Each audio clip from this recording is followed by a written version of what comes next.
Nous commençons par une prière. Au nom du Père et du Fils et du Saint-Esprit, ainsi soit-il. Venez, Esprit Saint, remplissez le cœur de vos fidèles et allumez en eux le feu de votre amour. Envoyez votre Esprit, Seigneur, se fera une création nouvelle. Prions, ô Dieu qui avez envoyé votre Esprit sur ce monde, donnez-nous par ce même Esprit de comprendre et d'aimer ce qui est bien, de jouir sans cesse ces divines consolations par le même Jésus-Christ notre Seigneur. Je vous salue Marie, pleine de grâce, le Seigneur est avec vous.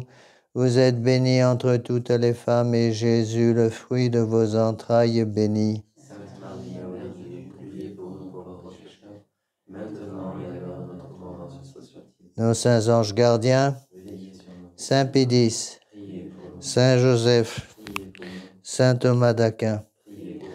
au nom du Père et du Fils et du Saint-Esprit, ainsi soit-il.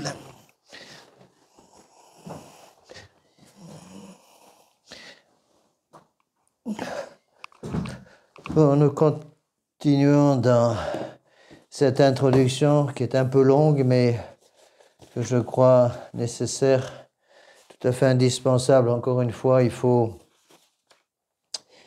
dès qu'on touche au magistère de l'Église, à l'enseignement de l'Église, il faut apprendre, et c'est pas facile, à mettre sa petite volonté personnelle, ses petites idées personnelles dans la poche. Le mouchoir par-dessus, puis on oublie tout ça, d'accord ? Donc, encore une fois, c'est difficile parce qu'on est tellement imprégné de subjectivisme, on est tellement imprégné de toutes ces idées nouvelles qu'on a l'impression qu'on ne peut plus accepter ces choses anciennes. On a encore une certaine admiration pour ces choses anciennes, mais on nous dit, vous comprenez, monsieur l'abbé, maintenant on est en 2022 avec les histoires actuelles, on ne peut plus accepter ces choses-là. Il faut comprendre une chose qui est absolument nécessaire, c'est que le magistère de l'Église est éternel. Est éternel. C'est Monseigneur Lefebvre qui nous avait expliqué ça. J'aimais beaucoup son explication. Il nous disait souvent que quand on touche au magistère de l'Église, on touche à l'éternité de Dieu.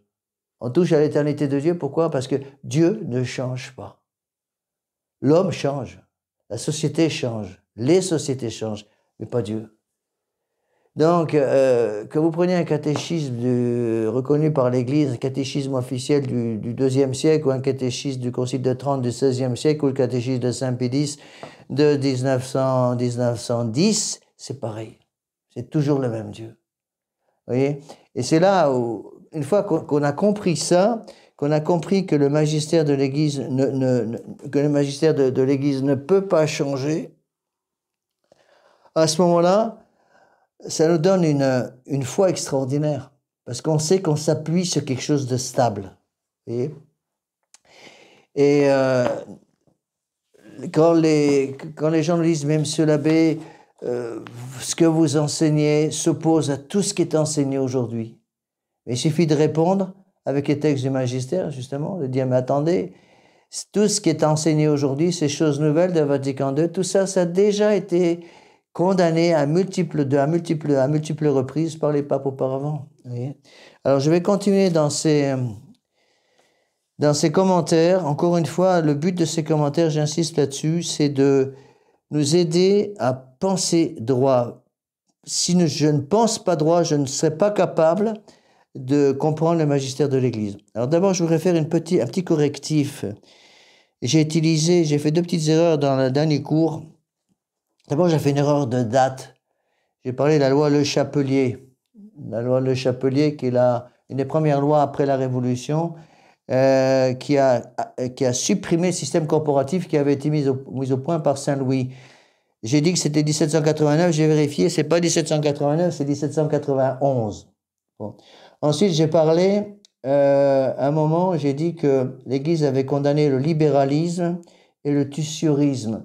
En fait, le deuxième mot que j'ai utilisé n'est pas le bon. Il faut mieux utiliser le mot rigorisme en français. Parce que je vous l'avais expliqué, mais je voudrais réexpliquer parce que j'ai pas été très clair, parce que le mot que j'ai utilisé n'est pas le meilleur. Ce que l'Église a condamné, c'est le rigorisme.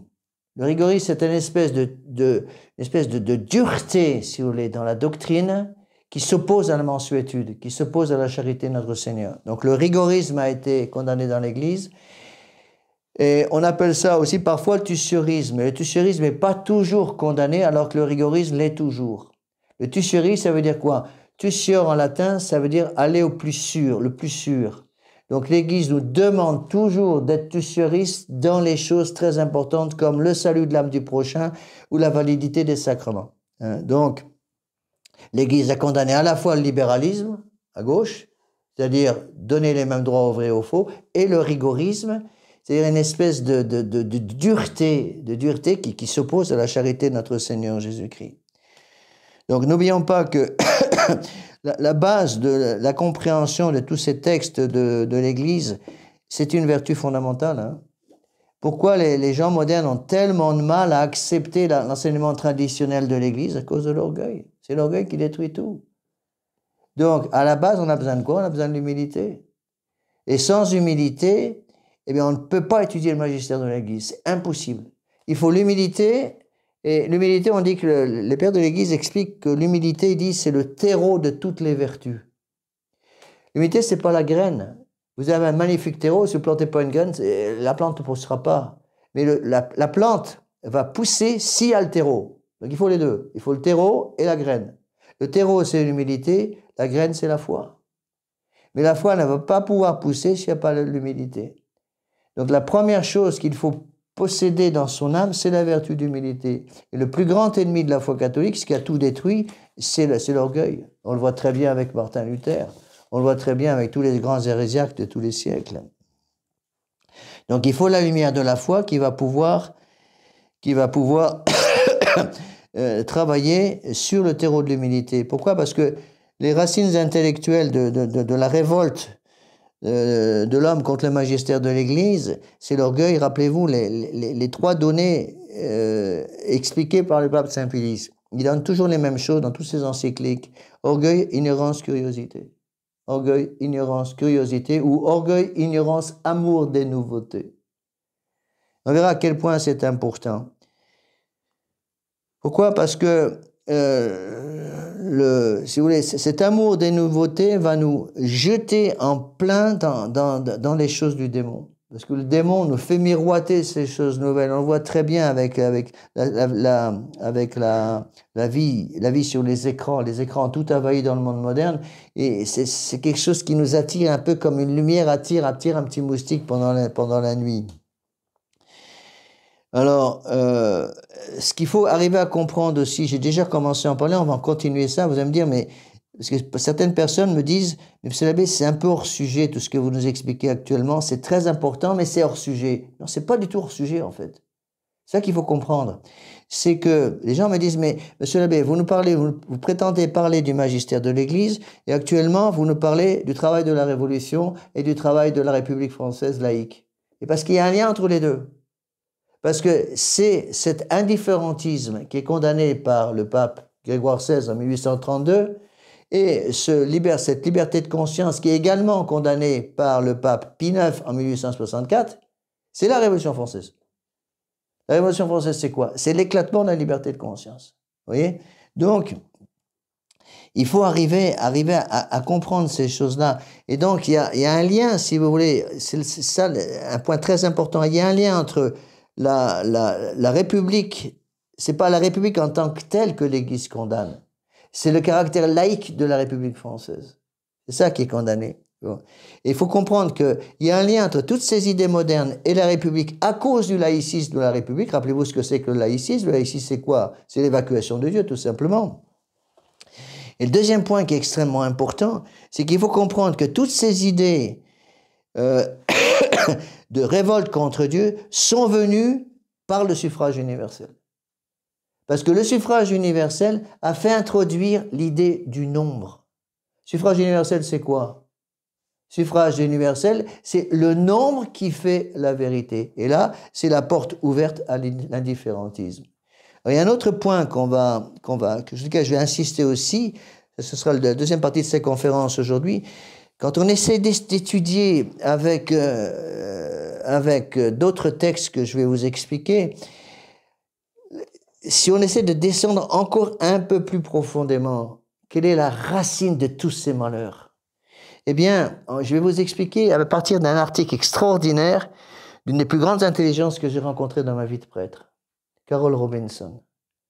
Elle était devenue une grande amie, elle est morte depuis longtemps, une grande amie aux États-Unis qui était une de mes fidèles à New York. Et elle a compris, elle a très très bien expliqué. Je vais utiliser son article pour nous dire tout cela vient du dégoût de la contemplation. Elle a raison. Dégoût de la contemplation. Pour faire tomber les gens dans le laïcisme, faire tomber les gens dans l'indifférentisme, faire tomber les gens dans la liberté religieuse, qu'est-ce qu'il faut? Les dégoûter de la contemplation. Qu'est-ce que c'est que la contemplation? Contemplation, c'est tomber à genoux devant Dieu et dire « Mon Dieu, je vous adore ». C'est ça la contemplation. Contemplation, c'est la raison d'être de la vie de prière. Et donc le démon est un malin. Il a supprimé l'esprit d'adoration, supprimé l'esprit de méditation, supprimé l'esprit de contemplation pour que les gens n'aient plus en quelque sorte la colonne vertébrale de leur foi et tombent après dans n'importe quoi. Voilà ce qu'on va essayer d'expliquer aujourd'hui. Vous verrez comment toutes ces choses sont absolument nécessaires. Si on ne comprend pas ça, comment voulez-vous étudier les encycliques du pape, surtout de Grégoire XVI et de Pie IX, puisque c'est ce qui va nous intéresser au début. Et je vais vous expliquer avec Carol Robinson que la haine de la vie contemplative est la raison d'être de la révolution. Et cette haine de la vie contemplative va entraîner le matérialisme, l'aveuglement spirituel, la curiosité et l'orgueil. Tout y est. Et nous verrons ensemble, avec tous ces textes, comment l'activisme, puisque les erreurs modernes, c'est de l'activisme, c'est tout. Qu'est-ce que c'est que l'activisme? L'activisme, c'est le remplacement de la prière par l'action. Je n'ai pas le temps de prier, donc je remplace ça par l'action. Mais l'activisme et la contemplation sont incompatibles. Ou je suis actif dans le mauvais sens, attention, je ne dis pas que c'est une mauvaise chose d'être actif, c'est une mauvaise chose d'être activiste. Un activiste est quelqu'un qui méprise la contemplation et qui veut remplacer la contemplation, donc la prière, par l'action, parce qu'il considère que la prière est une perte de temps totale. C'est exactement le monde moderne. Quand on analyse un peu les textes de Vatican II, quand on analyse un petit peu tous ces textes-là, on se rend très bien compte que le texte de Vatican II, c'est tout simplement l'activisme qui a détruit l'esprit contemplatif. Une fois qu'on a compris ça, on a tout compris. Et à ce moment-là, on peut revenir en arrière et comprendre, pour lutter contre la révolution, qu'est-ce qu'il faut? Il faut une vie de contemplation, une vie de prière. Et donc, est-ce que je peux lutter contre l'esprit de la révolution en temps de prière? C'est impossible. Et pour que ma prière soit écoutée par Dieu, quelle est la condition? Pour que ma prière soit écoutée par Dieu, évidemment, la condition, c'est l'état de grâce. Oui, on revient toujours aux mêmes choses. Alors, avant d'étudier ces articles de Carol Robinson, je voudrais terminer d'abord dans ce que j'ai déjà commencé, ces textes de l'abbé Barbier qui datent de l'année 1908.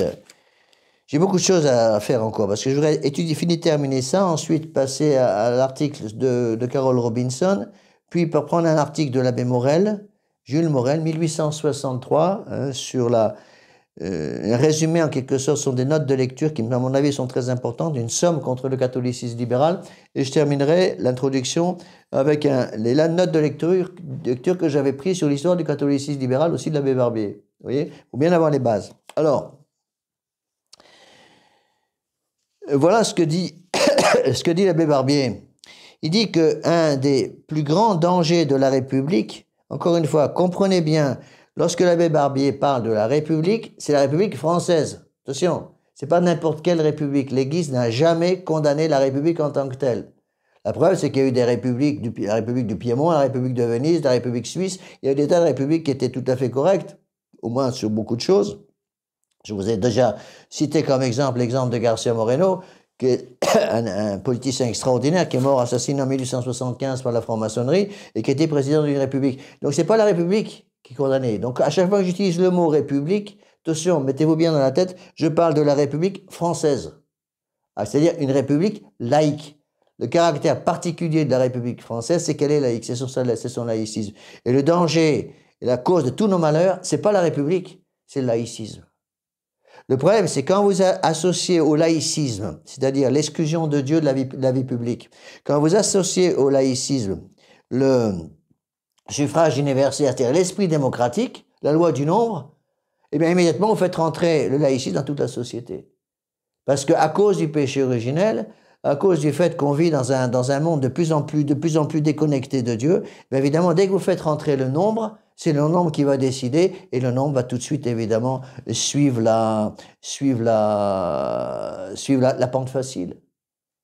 Prenez par exemple, je ne sais pas, imaginez qu'on cherche à savoir sur tous les adultes de France, je ne dis pas tous ceux qui votent, parce que beaucoup de gens ne votent pas, mais tous les adultes de France, quels sont ceux qui sont contre l'avortement? Malheureusement, on est bien obligé de reconnaître, si vous suivez uniquement la loi du nombre, c'est un petit nombre qui sera contre l'avortement. Si vous demandez aux Français moyens, est-ce que vous seriez d'accord pour qu'on supprime la loi du divorce, vous serez tous des cris de putois. Parce que le nombre de gens qui sont contre le divorce est extrêmement petit par rapport au nombre de gens qui sont pour le divorce. Vous voyez? Alors, j'aime bien cette phrase de l'abbé Barbier qui explique bien les choses. Donc, un des plus grands dangers de la République, c'est d'ouvrir l'accès du pouvoir au socialisme par la voie légale du suffrage universel. Le suffrage universel va introduire évidemment la loi du nombre. En plus de ça, je vous l'ai déjà expliqué, mais ça c'est quelque chose de fondamental aussi à comprendre, le problème du suffrage universel, c'est de donner les mêmes valeurs, le même poids à tous les votes. On donne le même poids à un père de famille qui a 40 ans de métier dans une entreprise et au petit ouvrier qui vient de débarquer dans l'entreprise et qui apprend à manier son balai pour balayer l'atelier. Et ça, c'est ahurissant. Je vous ai déjà dit qu'au Moyen-Âge, avait le droit de vote seulement le chef de famille. Justement à cause de ça. Alors, je vous donne ici cette phrase qui est à mon avis fondamentale. Si vous comprenez ça, vous comprenez beaucoup de choses. Avec le suffrage universel et la souveraineté des majorités, tout peut arriver légalement, même le triomphe du socialisme. Le socialisme est donc une conséquence de la révolution. Écoutez cette phrase de Monseigneur Freppel, qui était un très grand évêque du fin du 19e. La République n'est qu'un athéisme déguisé, un athéisme à la fois civil et politique. On y déclare la souveraineté de l'homme que pour exclure celle de Dieu. La République française n'est que la forme sociale et politique de l'athéisme. Qu'est-ce que le socialisme? C'est l'envie substituée dans un peuple à la religion. Et en fait, quand on étudie un petit peu tout ça, si on creuse, vous verrez que la base de tout, c'est l'introduction de la haine. Donc, j'avais déjà expliqué rapidement que le corporatisme, fondé par Saint-Louis, était basé sur la charité entre les classes. La Révolution va prendre grand soin de supprimer, par la loi Le Chapelier, donc 1791, va supprimer le système corporatif basé sur la charité pour transformer ça en un système horizontal de lutte des classes basé sur la haine. La lutte des classes, c'est la haine. Le principe de Karl Marx, c'est la haine entre les classes. La lutte des classes, c'est rien d'autre que l'exaltation de la haine. Et donc, on peut faire, c'est intéressant, encore une fois, je n'ai pas le temps de tout vous développer parce que sinon, mon introduction, elle va durer des mois. Je ne vais quand même pas tomber non plus dans ce travers. Donc, si vous voulez, on peut expliquer comme ça que, de même que la République laïque fondée en 1789 n'avait de cesse de détruire la monarchie parce que la monarchie était fondée sur le droit divin, de la même façon, l'esprit de Vatican II qui arrive en 1962 n'a qu'une idée en tête, détruire l'ancienne structure catholique fondée sur une société théocentrique. C'est pour ça qu'on va voir que tout Vatican II est fondé, tous les textes de Vatican II ont tous un point commun, ils sont fondés sous l'idée fondamentale de la liberté de conscience. Et toute la foi catholique, toute la société théocentrique du Moyen-Âge est fondée sur la condamnation de la liberté de conscience. Parce que, encore une fois, on expliquera tout ça avec les textes de Pie IX plus tard, mais la liberté de conscience, les gens, quand on en parle, ils vont dire « Ah, mais la liberté de conscience, c'est bien, vous ne pouvez pas obliger les gens à penser comme vous voulez. » Attention, liberté de conscience, ça veut dire que je suis ma propre conscience dans mon choix pour déterminer ce qui est bien, ce qui est mal.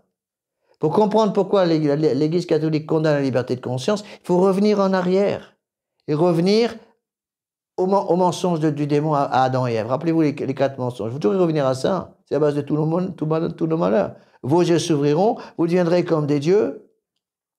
vous ne mourrez pas, et parce que vous deviendrez comme des dieux, vous déciderez ce qui est bien, ce qui est mal. C'est ça la liberté de conscience. Je décide ce qui est bien, ce qui est mal, liberté de conscience, socialisme, république laïque. Dieu décide ce qui est bien et ce qui est mal, société théocentrique, ça c'est la condamnation de la liberté de conscience, c'est Mirarivos, et c'est Quantakura, c'est toute l'église de 20 siècles d'histoire. Vous voyez? Donc il n'est pas possible actuellement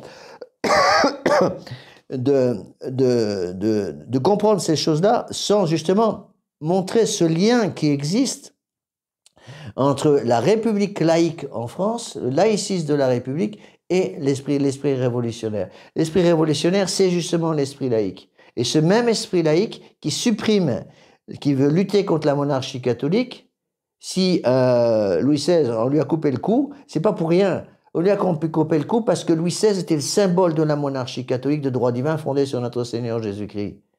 Et on a dit avec raison que le jour où la Révolution a coupé le cou à Louis XVI, elle a coupé le cou aussi à tous les pères de famille. Et c'est parfaitement exact. D'accord? Donc on peut dire la République laïque en France est à la monarchie, ce que l'Église de Vatican II est à l'Église catholique.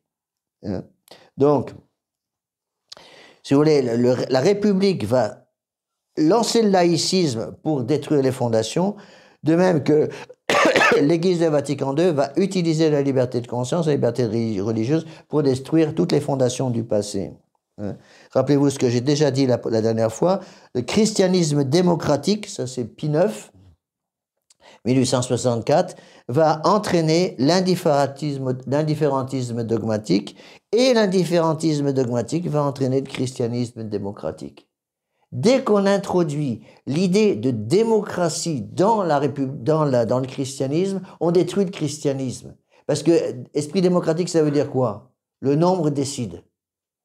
À partir du moment où l'Église dit c'est le nombre qui va décider, c'est évidemment la destruction de toutes les bases du christianisme. Est-ce que vous croyez que notre Seigneur Jésus-Christ a dit aux apôtres, on va faire des référendums pour savoir ce que vous voulez? Pas du tout ce qu'il a fait. Il a imposé.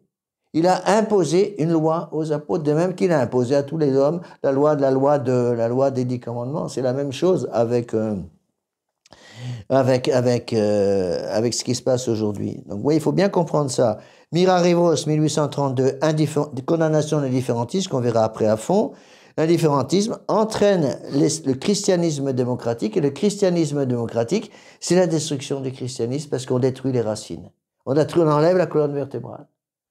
La colonne vertébrale, si vous voulez, c'est que la vérité vient de Dieu. Dès que vous introduisez un christianisme démocratique, en faisant apparaître la loi du nombre, qu'est-ce qui va se passer? Eh bien, à ce moment-là, c'est le nombre qui va décider. Et si le nombre décide, c'est plus Dieu qui décide. Donc, Dieu dit, ça tu peux faire, ça tu peux pas faire. Par exemple, tu peux pas voler, tu peux pas mentir, tu peux pas prendre la femme de ton prochain, par exemple. Ça, c'est l'Église catholique. Mais si vous introduisez la liberté de conscience là-dedans, qu'est-ce qui se passe? Les gens vont dire, on va voir un peu ce que pense la foule. Est-ce que vous êtes pour l'acceptation de la loi divine telle qu'elle est donnée par les 10 commandements, ou est-ce que vous voulez faire votre propre loi? Qu'est-ce qu'ils vont dire les hommes? Oh, vous comprenez, 10 commandements, ça fait un peu beaucoup, moi je vais couper un peu là-dedans, j'en garde que 5 ou 6, ce qui ne me gêne pas. Et immédiatement, c'est la destruction même. Avec la liberté de conscience, on détruit complètement la loi divine. C'est exactement ce qui se passe. Et quand les gens me disent, mais monsieur l'abbé, vous n'avez pas le droit de dire ça parce qu'on est libre. Mais attendez, vous êtes libre ici de faire toutes les bêtises que vous voulez, c'est exact. Mais vous ne pouvez pas utiliser votre liberté et en même temps ne pas avoir de problème. C'est l'exemple que j'ai déjà donné au début de ce cours. Vous êtes libre physiquement parlant de prendre votre volant et d'utiliser l'autoroute sur la mauvaise voie. Rouler à contresens. Mais vous allez avoir un accident. Est-ce que je peux utiliser ma volonté pour rouler à contresens sur l'autoroute et éviter l'accident? C'est impossible. De la même façon, est-ce que j'ai le droit, en conscience, dans ma conscience personnelle, de refuser la loi divine? Oui. Vous pouvez dire, Dieu a dit, tu ne tueras pas, j'ai décidé de tuer. Dieu a dit, tu mentiras pas, j'ai décidé de mentir. Dieu a dit, tu ne voleras pas, j'ai décidé de voler. Mais n'oubliez pas que le jour que ça vous plaise ou non, le jour où vous et moi nous allons mourir, ou cette personne qui s'est dit « je fais ce que je veux parce que je suis libre », il va mourir comme tout le monde. Le jour où il va passer en jugement devant Dieu, il va passer en jugement devant Dieu et va être jugé selon la loi divine. Quelqu'un qui vient de mourir ne pourra pas dire au bon Dieu, mais moi je ne suis pas d'accord avec vos commandements là. Tu mentiras pas, tu voleras pas, tu ne prendras pas la femme du prochain, ça c'est vos idées, je ne suis pas d'accord. Mon Dieu, on n'aura même plus le droit de se plaindre. Parce que ce jour-là, ça sera la loi divine. C'est pour ça, on verra ça en long, large, en travers avec les textes pontificaux, c'est pour cela que l'Église a condamné la liberté de conscience. Vous voyez? Ça, cette phrase de Monseigneur Freppel, je vous la répète, est importante. La République n'est que la forme sociale et politique de l'athéisme. D'autres textes ici, très importants. Voilà d'autres textes ici qui viennent en partie de Monseigneur Freppel, d'autres c'est des mélanges avec aussi l'abbé Barbier, mais je vous dis ces textes, ils sont à mon avis fondamentaux. La négation de Dieu, ça c'est le laïcisme, la négation de Dieu et de la religion rend illégitime l'autorité, la hiérarchie sociale, la propriété, et elle autorise au contraire la théorie socialiste. Ainsi, écoutez bien cette phrase, la République, laïque évidemment, fraye la voie au socialisme en travaillant à détruire le christianisme, en faisant consister son patrimoine selon les uns, son honneur selon les autres, dans ces lois de laïcisation qui sont l'expression pratique de l'athéisme officiel.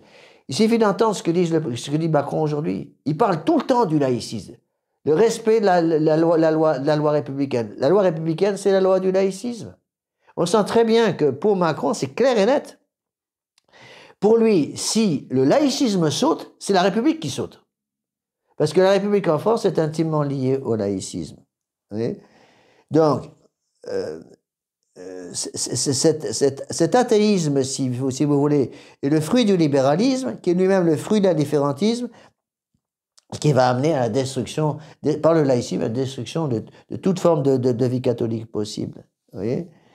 Et si on accepte ces mélanges de principes, on est mort. Je donne toujours un autre exemple, tout simple.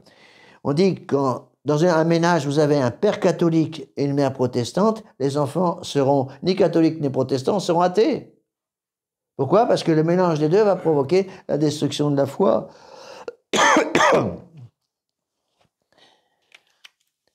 Alors, autre phrase ici de l'abbé Barbier, qui sont extrêmement vraies. Il montre justement cette opposition entre le laïcisme républicain déjà des années 1789, cette opposition entre ce laïcisme laïque et la forme catholique de la civilisation. Voilà ce qu'il dit. On aime l'expression de république. Il parle de République française, attention encore une fois. L'expression de République, dit l'abbé Barbier, est toute négative et n'a signifié jusqu'à présent que l'absence de la royauté. Elle ne répond à rien de réellement politique. On n'est pas républicain, on est anti-royaliste. On n'aime pas la République, on hait la royauté. Le vrai stimulant de la révolution sociale qui s'accomplissait sous les dehors de révolution politique, c'était la convoitise générale et surtout le besoin de s'élever et de jouir, l'introduction de l'esprit de jouissance. Une fois que l'esprit de jouissance entre dans les âmes, c'est l'esprit de pénitence qui saute. Est-ce qu'on peut rester en état de grâce sans l'esprit de pénitence? C'est impossible. Donc qu'est-ce que fait le démon? Il va accumuler, si vous voulez, des biens matériels sur les âmes pour qu'en quelque sorte, les âmes soient remplies de choses secondaires et que ces âmes n'aient plus le temps de s'occuper des choses principales. C'est exactement ce qui se passe. C'est pour ça que c'est tellement difficile aujourd'hui de convertir les gens. C'est Dieu qui convertit, heureusement. Parce que quand vous voulez convertir une âme, qu'est-ce qu'il faut faire d'abord? D'abord faire un peu de place pour le bon Dieu. Comment voulez-vous convertir une âme si votre âme est remplie de choses secondaires? Il faut ouvrir la porte, ouvrir la fenêtre, mettre dehors un certain nombre de choses, faire un peu de place pour que le bon Dieu puisse rentrer. Bon, lorsque le bon Dieu rentre dans une âme, évidemment, il va exiger, il va pas dire, bon, on va faire moitié-moitié, 50-50. D'accord, la moitié avec les choses du monde, la moitié avec moi. Non. Dieu veut tout. C'est la loi du tout ou rien avec notre Seigneur Jésus-Christ. Vous ne pouvez pas dire au bon Dieu, écoutez mon Dieu, voilà, on va faire la moitié-moitié, donc encore je suis gentil parce que quand même vous êtes Dieu, je vais vous donner même un peu plus que ça. Je vous donne 23 heures, je garde 1 heure pour moi dans la journée. 23 heures pour le bon Dieu, 1 heure pour moi. Est-ce que c'est acceptable ça? Prenez 2 personnes. Une personne qui lui dit, voilà, moi je donne 1 heure au bon Dieu et 23 heures pour moi. Ou une personne qui dit, je donne 23 heures au bon Dieu et 1 heure pour moi. Ou une personne qui dit, je donne rien du tout au bon Dieu et tout pour moi. Résultat des courses, c'est le même. On arrive au même résultat. Dieu ne peut pas accepter que vous preniez 1 heure pour vous. Parce que si vous dites, voilà, je suis la loi des commandements de Dieu 23 heures par jour, mais 1 heure par jour, j'en fais qu'à ma tête. Ça veut dire quoi? Ça veut dire que pendant 1 heure par jour, je considère que Dieu n'est pas Dieu, tout simplement. Et donc, si je considère que Dieu n'est pas Dieu, et que Dieu n'a pas un droit de regard 24 heures par jour, mais simplement 23 heures sur 24, donc il n'est pas Dieu. C'est une négation de la société catholique, tout s'écroule. Encore un autre texte.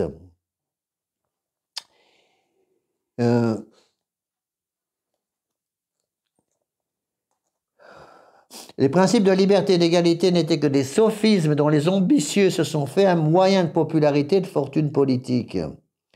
Le socialisme qui se dresse aujourd'hui à l'horizon, il parle en 1908. Le socialisme qui se dresse aujourd'hui à l'horizon est toute une doctrine nouvelle de société sans Dieu ni maître. Ce n'est pas une réforme à laquelle le christianisme puisse prendre part, c'est une révolution sociale qui menace de tout détruire pour fonder un régime matérialiste incompatible avec la loi chrétienne et la vie sociale. Dire couvrir les âmes de choses matérielles, de naturalisme, de matérialisme, pour qu'ils aient plus le temps de s'occuper des choses importantes. Ce socialisme-là, c'est l'ennemi. Il faut le combattre de front et non pactiser avec lui, comme le proposent certains novateurs chrétiens qui croient pouvoir se servir de la révolution pour arrêter la révolution. Donc ici, critique, ça c'est un texte de Monseigneur Frépel, je pense. Monseigneur Frépel explique bien que la grande tentation, c'est quoi? C'est de baptiser les principes, c'est d'unir les principes de la révolution aux principes de l'évangile. On prend l'eau bénite et on asperge d'eau bénite les principes de la révolution en espérant que ça va un peu améliorer les choses.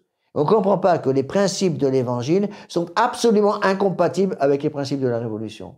Parce que les principes de l'évangile, c'est tout pour Dieu, et les principes de la révolution, c'est tout pour l'homme.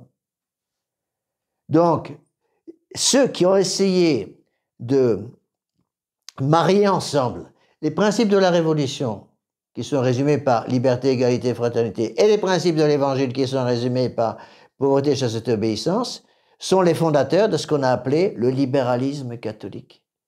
Le catholicisme libéral, c'est l'idée complètement farfelue de marier ensemble les principes de la Révolution et les principes de la foi catholique. C'est l'amener qui va être condamné par le pape Grégoire XVI en 1832 avec son encyclique Mirarivos, qu'on étudiera justement avant d'étudier les encycliques de condamnation de la liberté de conscience par le pape Pie IX. N'oubliez pas, Mirarivos, condamnation de la liberté religieuse, de l'indifférence, exactement. C'est que la condamnation de l'indifférentisme, parce que le pape Grégoire XVI en 1832 va à la racine. La racine, c'est quoi? L'indifférentisme. Ça veut dire l'indifférentisme. Toutes les religions se valent. Le même Dieu pour toutes les religions. Tous les évangiles se valent. L'évangile bouddhiste, l'évangile musulman, l'évangile païen, l'évangile de Thiers, l'évangile de Macron, l'évangile de la foi catholique, tout ça c'est pareil. Eh bien non, l'indifférentisme est solennellement condamné par l'Église. Et ce que va condamner le pape Grégoire XVI en 1832, c'est cette idée du catholicisme libéral, d'unir les principes de la Révolution avec les principes de l'Évangile. Et ça, c'est l'idée de l'amener, c'est l'amener qui va être condamné.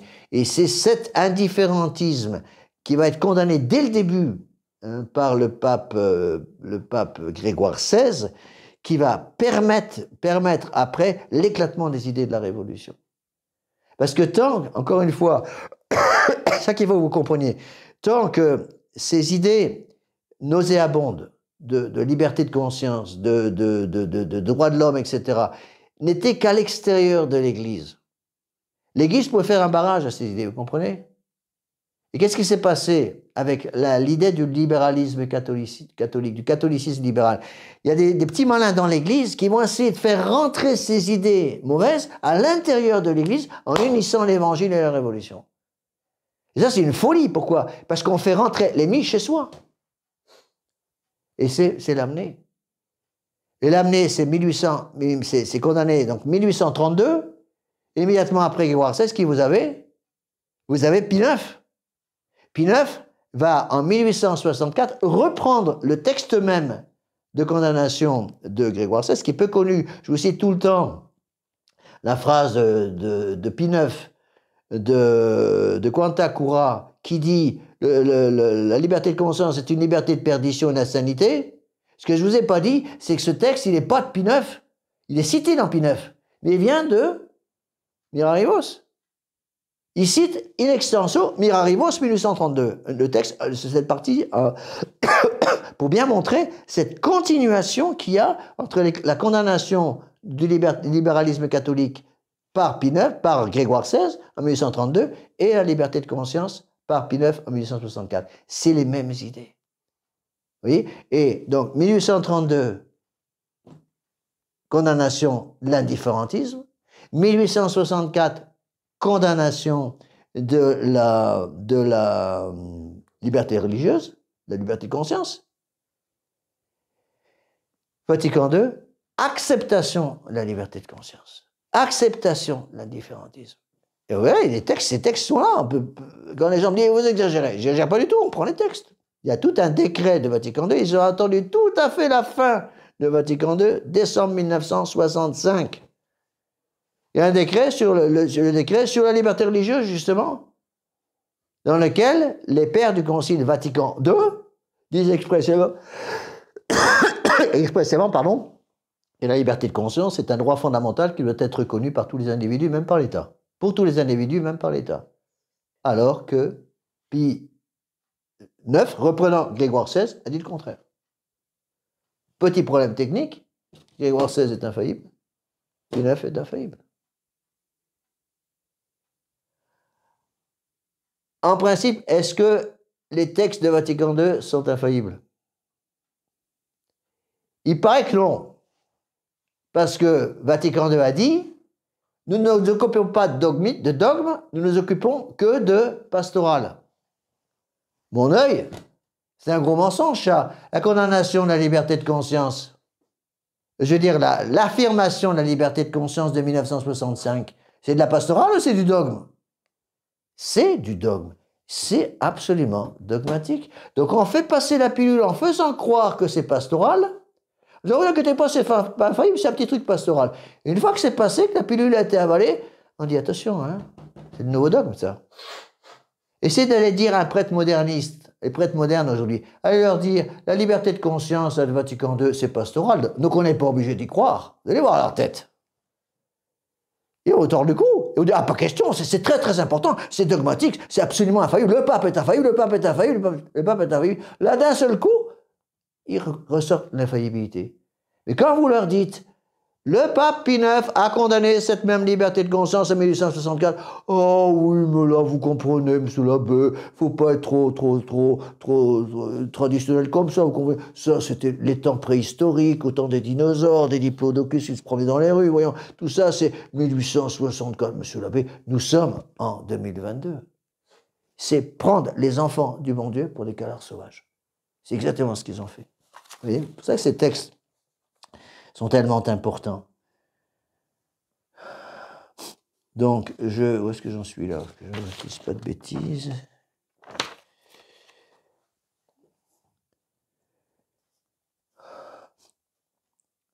Donc, la République, dit Monseigneur Freppel, n'est que la forme sociale et politique de l'athéisme, ce n'est que la République, la révolution appliquée à la société.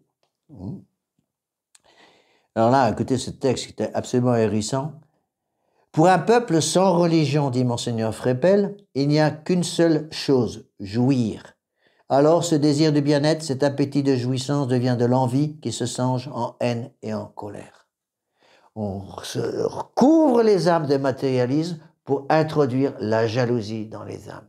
On couvre les âmes de matérialisme pour introduire la haine dans les âmes.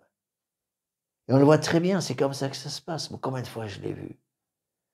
Je vous donne un petit exemple, moi ça m'avait frappé. C'est tout à fait au début des téléphones, non pas des téléphones portables, mais des des ordinateurs portables. J'étais dans un avion. Aux États-Unis, je ne sais plus où j'étais, mais j'étais dans un avion. Et à côté de moi, il y avait il y avait trois sièges, j'étais à côté, j'étais là. Et puis à côté, il y avait deux sièges libres. Il y a un premier gars qui se met là, et qui ouvre évidemment son ordinateur portable. C'était tout à fait le début des ordinateurs portables, ça valait encore une fortune. Alors là, ça faisait très bien de sortir son ordinateur portable. Il ouvre son ordinateur portable, puis commence l'ordinateur en noir et blanc. C'était la première époque. Il était tout fier. À ce moment-là, il y a un autre gars qui arrive, qui passe devant, qui s'assoit au troisième siège. On le laisse passer. Il ouvre son ordinateur portable. Ordinateur couleur. Ordinateur en couleur. Il avait les premiers ordinateurs couleur qui commençaient à arriver sur le marché.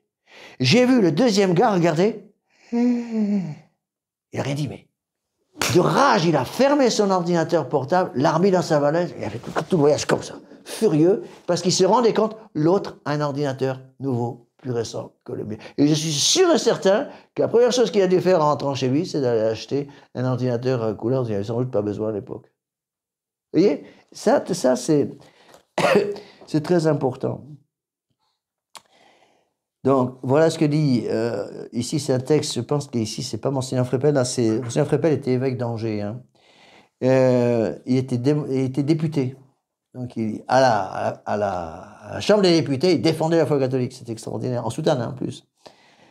La démocratisation, ça c'est l'abbé Barbier, la démocratisation de l'Église avance avec les congrès ecclésiastiques. Donc, tout ce qui se fait en politique contre Dieu et contre la religion se fait pour le socialisme. Ainsi, écoutez, la République ferait la voie au socialisme en travaillant à détruire le christianisme, en faisant consister son patrimoine, je vous l'ai déjà cité cette phrase, selon les uns en son honneur, selon les autres dans ces lois de laïcisation qui sont l'expression pratique de l'athéisme officiel. Alors vous allez voir où on en arrive. Voilà l'objection qu'on entend. Cette objection, c'est l'objection de l'américanisme. Je vous ai déjà parlé, je vous ai déjà expliqué que l'américanisme, on verra ça plus tard, on a déjà vu en partie ces textes-là, mais on reverra les textes de Léon XIII, ça c'est Léon XIII. Donc l'américanisme va être condamné par le pape Léon XIII avec l'encyclique Testem Benevolentiae de 1899, qu'on va aussi étudier parce qu'on ne peut pas comprendre Pie IX sans ces textes-là. Alors voilà l'objection qu'on entend tout le temps. Elle est un peu longue, mais je vous la lis, telle qu'elle est expliquée et illustrée par l'abbé Barbier. Voilà ce qu'il dit. L'américanisme a été condamné par le pape Léon XIII en 1899. Vous savez pas ce que c'est que l'américanisme? L'américanisme, c'est tout simplement les idées de la Révolution, liberté, égalité, fraternité, introduites dans la politique américaine avec l'aval des évêques américains. Donc, c'est là le baptême, on baptise à l'eau bénite les idées de liberté, d'égalité, fraternité.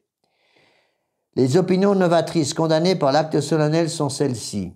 Et l'abbé Barbier explique ce que c'est que l'américanisme. Afin de ramener plus facilement les dissidents, l'Église doit atténuer certains dogmes. Écoutez bien, on a l'impression d'entendre Vatican II. Donc, afin de ramener plus facilement les dissidents, l'Église doit atténuer certains dogmes ou les laisser dans l'ombre. Sa discipline doit s'élargir et il faut admettre une liberté qui permette davantage à chacun de s'abandonner à son inspiration, à son élan personnel. De ces faux principes découlent certains faux corollaires. Le Saint-Esprit suffit aujourd'hui à diriger les âmes et il n'est plus besoin de direction extérieure. Les vertus naturelles sont mieux appropriées au temps présent que les vertus surnaturelles. Les vertus passives convenaient au siècle passé, mais il faut aujourd'hui cultiver de préférence les vertus actives. Les vœux de religion sont opposés au génie de notre temps. La vie religieuse a peu d'utilité dans l'Église. En réalité, l'américanisme, dit l'abbé Barbier, mettait tout en question. C'est une évolution générale dans la foi et dans la vie intérieure de l'Église, dans l'ascétisme et dans la vie sociale, introduit, appelé en France à l'époque du ralliement, donc 1892, et importé chez nous par Monseigneur Ireland, qui est un évêque américain complètement libéral, que tous les coryphées de la politique pontificale célébraient comme une sorte de prophète, ils s'implantent en France avec cette politique. Et ces idées-là, de Monseigneur Ireland, on va les voir, sont exactement les idées du Vatican II. Il y a, ça c'est au début du XXe siècle. Donc, ici, je vous cite un texte pour vous montrer jusqu'à où ça allait. En 1895, on est avant Vatican II, on est avec tous les prêtres en Soudan, on est avec uniquement la messe traditionnelle, on est avec les catéchistes traditionnels. Voilà ce que sortait un des plus grands évêques américains en 1895. 1895, attention, on est 70 ans avant le concile. Voilà ce que disait Monseigneur Ireland. Tout comme je crois que Dieu gouverne les hommes et les nations, je crois qu'une mission divine a été assignée à la République des États-Unis. Cette mission est de préparer le monde par l'exemple et par l'influence morale au règne universel de la liberté humaine et des droits de l'homme. L'Amérique ne vit pas pour elle seule, les destinées de l'humanité sont conférées à sa garde. Aucune doctrine de Monroe ne confine sa démocratie au bord de l'Atlantique et du pacifisme. Le droit du cité américain soutient les droits de l'humanité. Au temps de Washington, l'esprit de l'Amérique que les soldats de Lafayette et de Rochambeau remportèrent dans leur patrie atteint la Révolution française. Faut pas oublier que la Révolution américaine, c'est 1776. Révolution française, 1789. Et déjà, à la fin du 19e siècle, vous aviez déjà des prélats américains, et pas n'importe qui, c'est pas des petits évêques, c'est des évêques fondamentaux aux États-Unis, déjà qui disaient qu'il fallait supprimer le temps des chiens de garde dans l'Église, et qu'il fallait donc introduire déjà un système de religion catholique fondé sur la liberté de conscience. Alors que le pape, juste avant, le pape Pie IX en 1864, venait de condamner la liberté de conscience. Eh bien, ce gars-là, Ireland, il y avait aussi Monseigneur Gibbons, il y avait plusieurs comme ça, il y en avait 4 ou 5 aux États-Unis, surtout très connus, surtout des évêques d'origine irlandaise. Eh bien, on fait savoir à leur peuple, une encyclique vient d'être publiée à Rome en 1864 par le pape Pie IX de condamnation de la liberté de conscience. Cette encyclique n'est pas adaptable aux États-Unis. Donc on la met dans le placard avec le mouchoir par-dessus, on oublie tout. Et ils ont caché l'encyclique. Et c'était le combat entre l'influence libérale irlandaise et l'influence traditionnelle allemande aux États-Unis. C'est-à-dire qu'il y avait deux groupes, c'est une histoire très peu connue aux États-Unis, il y avait deux groupes d'influence, si vous voulez, sur l'Église américaine. Il y avait l'influence irlandaise, l'influence anglaise, donc, irlandaise, très libérale, contre l'influence allemande, ou du bloc allemand, et entre autres, il y avait les Polonais et tous les gens de l'Europe de l'Est actuelle, qui étaient très attachés au pape. Et c'était le combat terrible entre l'influence irlandaise contre l'influence qu'on appelait ultramontaine, de l'autre côté des monts, c'est-à-dire l'influence de Rome. Malheureusement, c'est l'influence allemande, l'influence irlandaise qui a vaincu. Hein? Alors voilà ce qu'explique après l'abbé Barbier. Transmonté aux États-Unis dans une société libre de toute chaîne historique, parce que c'est un pays tout neuf. Loin de la surveillance de Rome et des chiens de garde ultramontains, les ultramontains, c'est ceux qui sont au-delà des montagnes. C'est donc aujourd'hui on dirait les chiens de garde intégristes. Bon. Société libre de toute chaîne historique, loin de la surveillance de Rome et des chiens de garde ultramontains, l'américanisme avait pris des forces, des habitudes, une confiance en soi et un essor imprévu. Bientôt, ce libéralisme va repasser l'océan et réapparu en France sous le nom d'américanisme. Et la conclusion de l'abbé Barbier, la politique du pape Léon XIII ou la politique du ralliement, je vous ai expliqué qu'en matière de politique, pas en matière de dogme, encore une fois, le pape Léon XIII en matière de dogme est impeccable. On parle de la politique de Léon XIII ou politique du ralliement, car c'est tout un si l'on parle, comme je le fais ici, de la politique personnelle de ce pape, et non de ses enseignements pontificaux, qui sont impeccables. La politique du ralliement, telle qu'on l'a préconisée, imposée en France au nom de l'Église, repose essentiellement sur l'erreur de l'indifférentisme, qui est en politique la formule du libéralisme. C'est purement et simplement, sous le nom de liberté, l'indifférentisme politique. L'indifférentisme politique va entraîner l'indifférentisme religieux. Et l'indifférentisme religieux condamné par le pape Grégoire XVI en 1832 entraîne l'indifférentisme politique. Résultat des courses, Macron. Macron est un résultat direct, Et les trucs ahurissants qu'on a actuellement aujourd'hui, c'est le résultat direct, tout simplement, de tout ce libéralisme qui est tel qu'il a été exprimé auparavant. Vous voyez ? Alors, avant de passer à d'autres notes de lecture, parce que j'en ai encore d'autres, hein, j'ai encore donc, ce sont des... Pourquoi je prends ces notes de lecture? Ces notes de lecture, je vous l'ai déjà dit, que j'ai préparé il y a très longtemps, après plus de 10 ans, de livres que personne ne lit. Là, c'était un livre magnifique qui s'appelle La Somme contre le catholicisme libéral de l'abbé Morel, M-O-R-E-L, 1863, en 2 volumes, qui est une splendeur, absolument connue. Et après, je vous expliquerai rapidement, je vous donnerai les notes de lecture que j'avais écrites à partir du livre fondamental de l'abbé Barbier, L'histoire du catholicisme libéral de Pie IX à la mort de Saint-Pédis. Avec cela, je pense que vous aurez à peu près tout ce qu'il vous faut pour arriver à comprendre les encycliques pontificales. Bon. Alors, avant ça, je voudrais vous parler un peu de cet article. Le titre, c'est « Pourquoi les Américains ne sont pas contemplatifs ?» Traduction, « Pourquoi les Français ne sont pas contemplatifs ?» Ça marche aussi. Bon, ces articles ont été écrits autour des années 50-60 par une dame qui s'appelait Carol Robinson, absolument reconnue en France. Bon, elle habitait en Nouvelle-Angleterre, aux États-Unis, et elle est devenue une de mes fidèles. J'ai pu la connaître. J'étais devenu une grande amie. J'étais même devenu son exécuteur testamentaire. Elle est morte maintenant depuis longtemps. Elle avait compris toutes ces choses-là de façon extraordinaire. Carol Robinson avait une bibliothèque ahurissante. Elle m'avait dit, je veux donner toute cette bibliothèque à Monseigneur Williamson, au séminaire. Bon, je lui ai dit, mais pas de problème, je m'en occuperai. Et elle est morte, on ne m'a même pas prévenu. La famille a caché sa mort.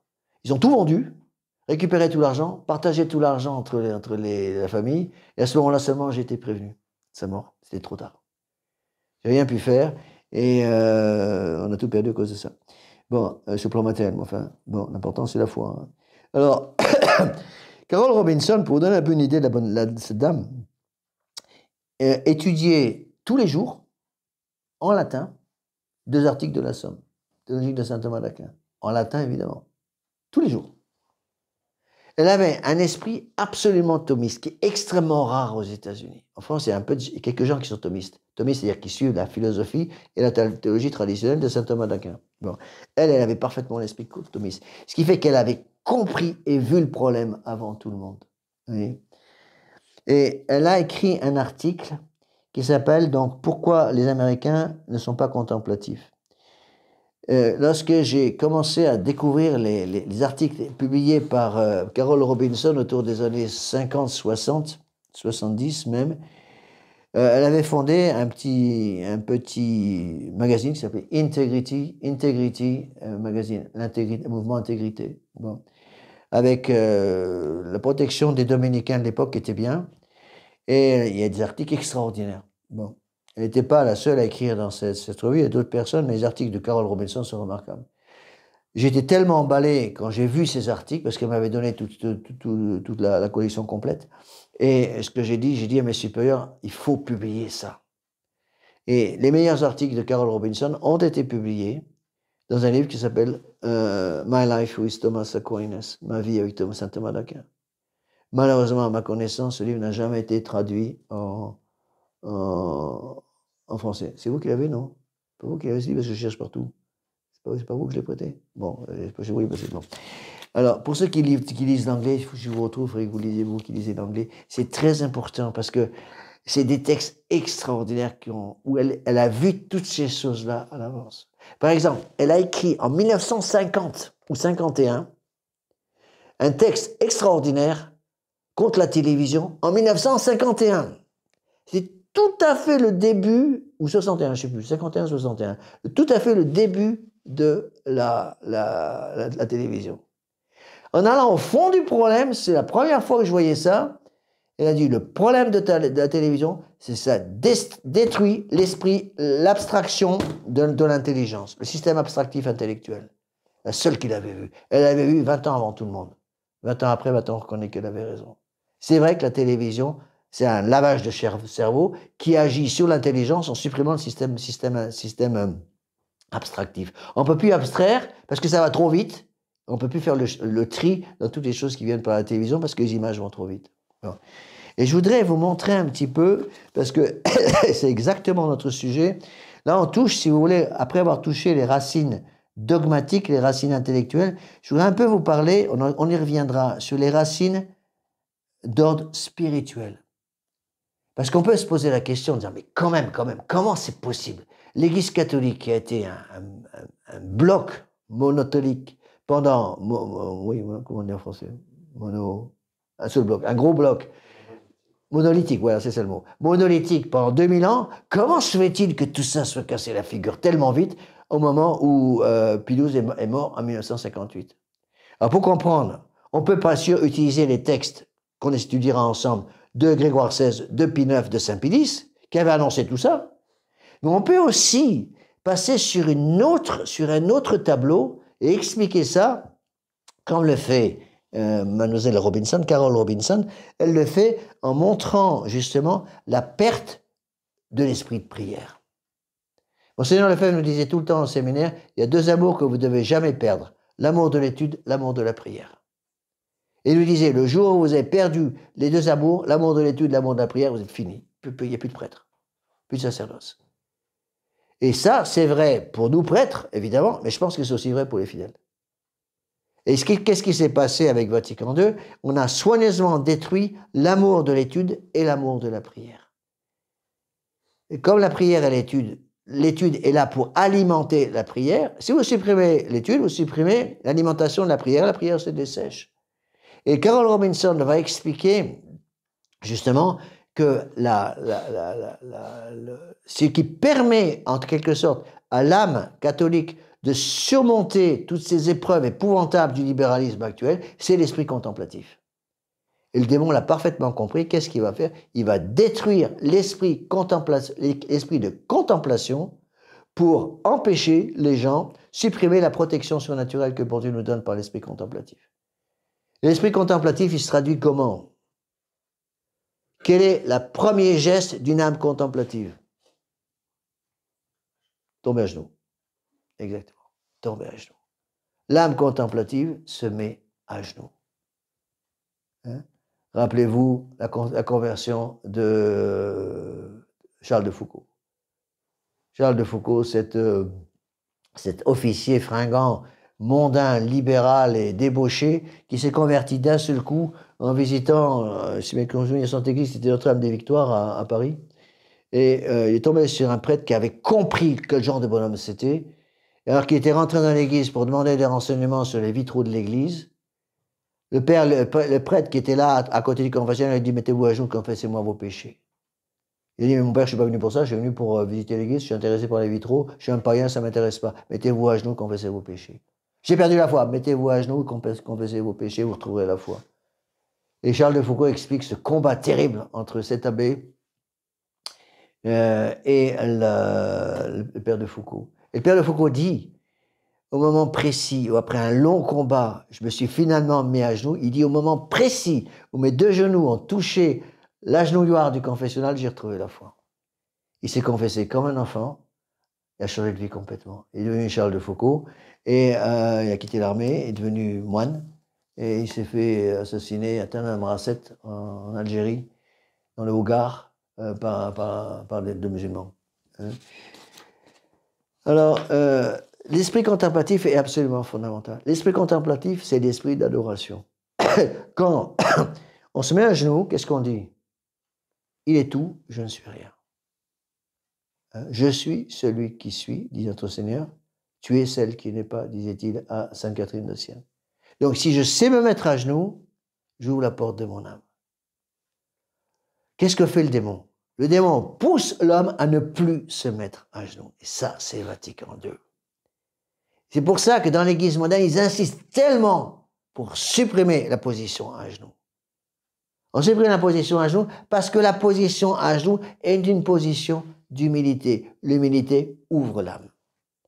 Donc on se tient debout devant Dieu. C'est pour ça que les gens, regardez dans l'Église moderne, le malheureux chrétien qui veut encore communier à genoux en tirant la langue pour recevoir la communion, 9 fois sur 10, le curé moderne va leur refuser la communion. Debout, et je mets la communion dans vos mains. On ne fait plus ça. On ne fait plus la communion à genoux. Pourquoi? Parce que la communion à genoux, justement, c'est le symbole de l'humilité. Le Vatican II, c'est quoi? Le culte de l'homme. Paul VI l'avait dit, nous, plus que tout autre, nous avons le culte de l'homme. C'est le culte de l'homme contre le culte de Dieu. Donc, le Vatican II, c'est quoi? La déclaration des droits de l'homme. L'Église catholique, c'est quoi? La déclaration des droits de Dieu. Rappelez-vous, ceux qui ont tous fait des exercices, moi, trop d'entre vous ici, la première fois, c'est exercices. L'homme a été créé pour louer, honorer, servir Dieu, sauver son âme. Vous voyez?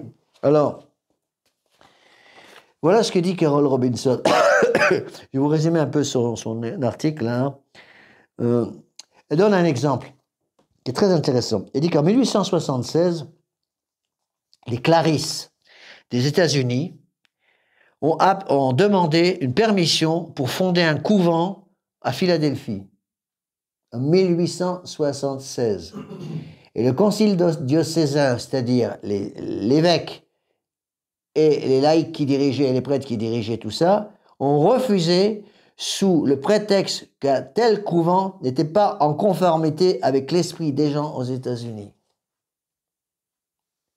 Vous voyez? Donc, Clarisse, c'est contemplatif, vie contemplative. Quand vous comparez ça, les Américains, l'évêque américain qui refuse la contemplation, une société contemplative, parce que ça n'a aucun sens aux États-Unis, parce qu'on ne veut plus de la contemplation, et vous comparez ça avec ce que faisait Monseigneur Lefebvre en arrivant en Afrique, qu'est-ce qu'il faisait au début? Il est arrivé en Afrique, n'oubliez pas qu'il était délégué apostolique pour toute l'Afrique francophone. À l'époque, c'était la moitié de l'Afrique. Hein. Qu'est-ce qu'il faisait lorsqu'il arrivait dans des pays complètement barbares? Première chose qu'il faisait venir des bonnes sœurs contemplatives. Il faisait venir des carmélites, il fait venir surtout des carmélites, et qu'il a fondé, il est allé en France, sa sœur était carmélite en plus, la sœur de Monseigneur Lefebvre était carmélite, supérieure du couvent de Quiévrain, frontière entre la Belgique, c'est même en Belgique je crois, et la France, près de Valenciennes, et il a demandé, par l'intermédiaire de sa sœur, il a demandé à ce qu'il y ait des fondations carmélitaines en Afrique pour que les Africains puissent voir les fruits de la contemplation. Il voulait d'abord des religieuses qui prient pour les missionnaires et pour les prêtres. Ça, c'est l'esprit catholique. L'esprit catholique. Et les Noirs étaient absolument époustouflés de voir ces bonnes sœurs. Au début, quand les sœurs sont arrivées, les Noirs ont pensé que c'était les épouses des prêtres. Mais non, il y avait les prêtres, et puis il y avait les épouses c'était les bonnes sœurs. Bon. Et Monseigneur Lefebvre avait beaucoup de mal à leur expliquer, non, elles sont vierges consacrées. Et l'idée de vierge consacrée, pour un Noir qui pratique la polygamie, c'était absolument quelque chose de surhumain, si vous voulez. Et c'est ça qui a été la base de tout l'apostolat. Et qu'est-ce que demandait Monseigneur Lefebvre à ses prêtres, même à ses missionnaires? Première chose qu'il demandait, la vie de prière. Quelle est la première prière du prêtre? Le bréviaire. Le bréviaire, 1h30 de bréviaire, tous les jours, qu'il pleuve, qu'il vente, qu'il neige, sauf quand il est bon. Il est bon, chanter son bréviaire au ciel.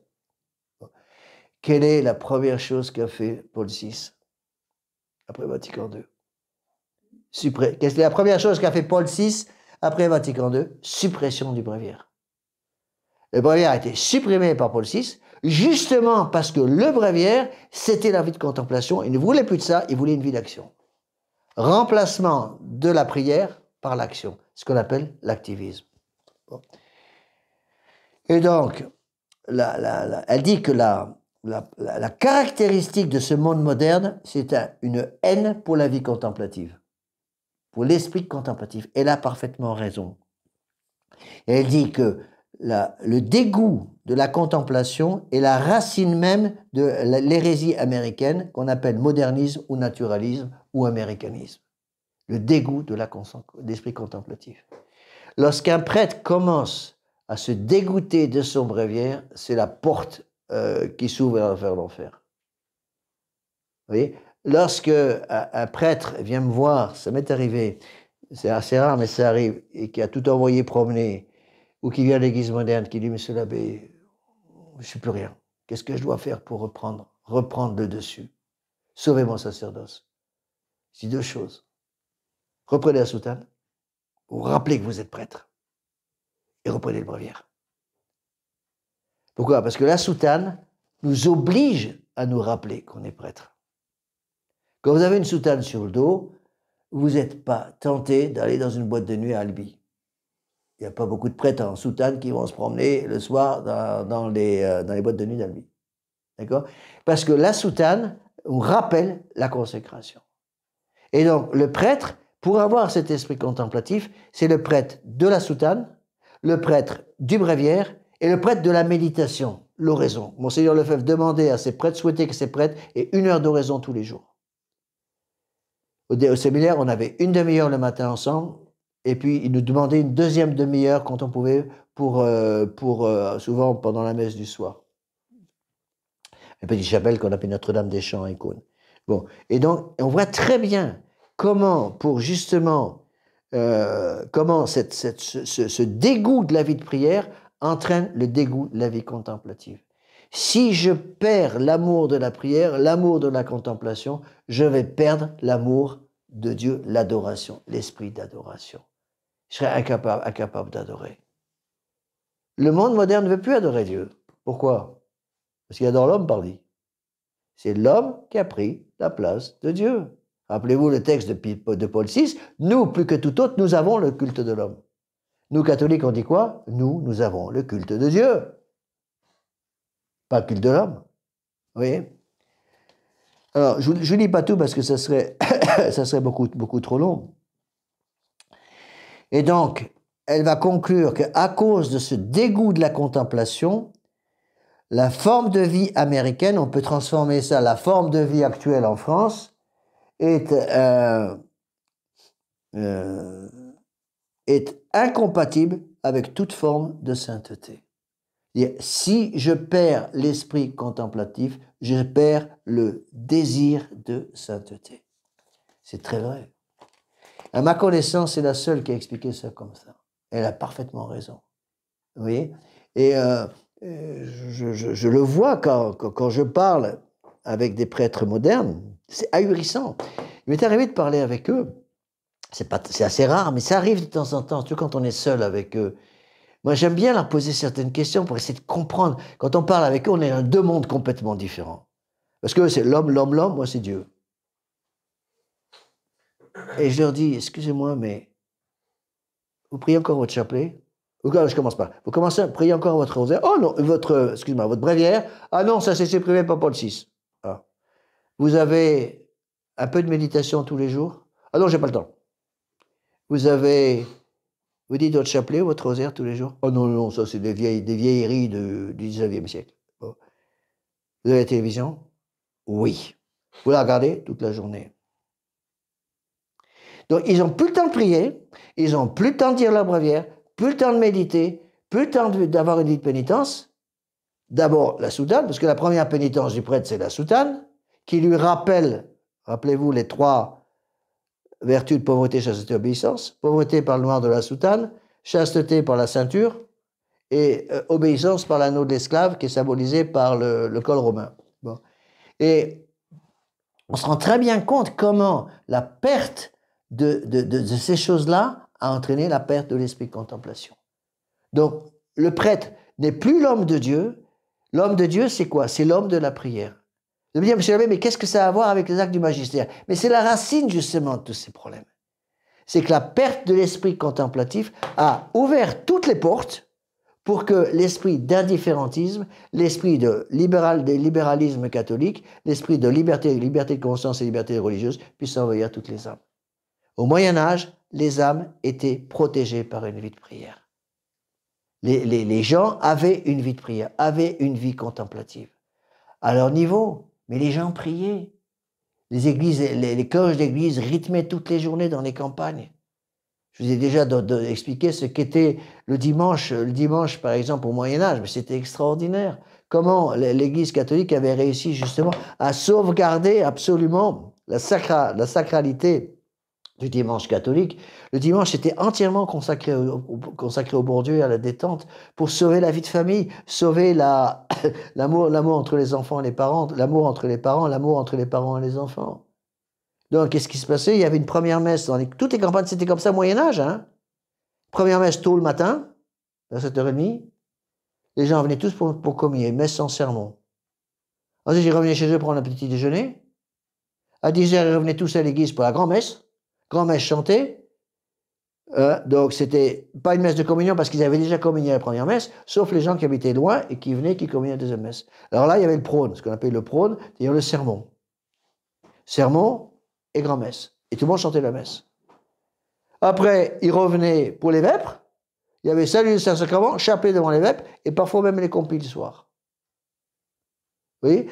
Eh bien, on sent très bien, quand on lit les textes de Carol Robinson, c'est très clair, que justement, la Révolution française de 1789, c'est d'abord, elle a mis la hache, si vous voulez, à la racine de la vie contemplative. Supprimer la vie de prière. Et qu'est-ce qui s'est passé pour supprimer la vie de prière? Qu'est-ce qu'a fait la Révolution? Elle a commencé, ça a été tout le travail de Voltaire, par ridiculiser le sacerdoce, ridiculiser les prêtres, et utiliser malheureusement les prêtres libéraux et corrompus du haut clergé du XVIIIe siècle. Bon, malheureusement, si vous voyez ce qui est, le haut clergé avait mal répondu. Au moment de la Révolution, le bas clergé a été au martyre, pratiquement.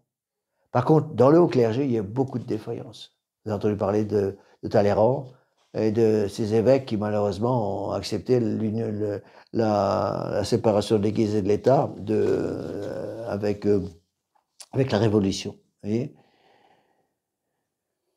Donc, toute contemplation, dit Carol Robinson, est impossible tant qu'on n'a pas compris qu'il faut tout restaurer dans le Christ. C'était la devise de Saint Pédis. Omnia instaurare in Christo, tout restaurer dans le Christ. Courage, il ne reste plus qu'un, 20 minutes. Allez, un peu de courage. Je m'arrête à une demi-heure, 1h30, je vous promets. Alors, ce qu'explique Carol Robinson, c'est que la vie contemplative est le processus normal du salut, le processus normal d'initiation de la sainteté. Vous voulez lutter contre toutes ces idées modernes de libéralisme, de liberté, d'égalité, de fraternité, de toutes ces bêtises-là, c'est impossible sans vie contemplative. C'est impossible sans vie en état de grâce. Voilà pourquoi le plus important, c'est d'abord l'état de grâce.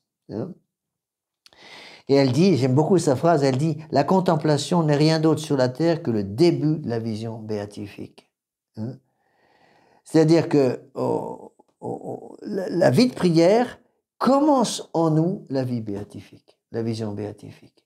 Quelqu'un qui prie, quelqu'un qui vit en état de grâce, c'est déjà quelqu'un qui a dans son cœur, dans son âme, le début du paradis. Hein?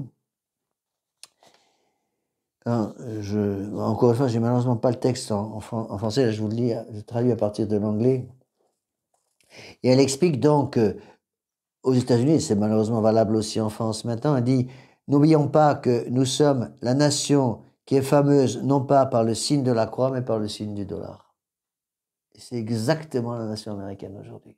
Vous voyez ? Donc, sans vie contemplative, on ne peut rien faire. La raison pour laquelle nous ne sommes plus contemplatifs est en général placée de cette façon. Nous, les Américains, nous sommes des gens actifs. Et les actifs sont opposés à la contemplation.